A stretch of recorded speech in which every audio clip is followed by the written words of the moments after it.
इसको सही ढंग से चलाना है तो सही ढंग से इसका टाइम इसको दियो, संसार का संसार को दियो, परिवार का परिवार को दियो, उसका उसको दियो, पर तेरी इंद्रियों में रिलैक्स होवे।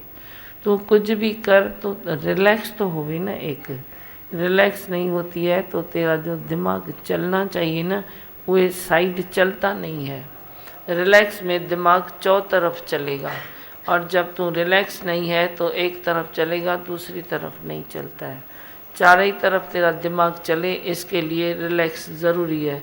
तेरे काम काज संसार के भी अच्छे हो जाएंगे, लेकिन तू रिलैक्स कर।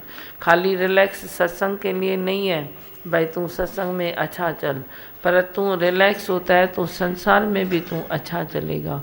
पढ़ाई बच्चों की अच्छी होती है, तेरे काम काज सब अच्छे हो जाएंगे, क्योंकि तेरा दिमाग रिलैक्स में चौतरफ घूमता है, नहीं तो एक तरफ दौड़ता है।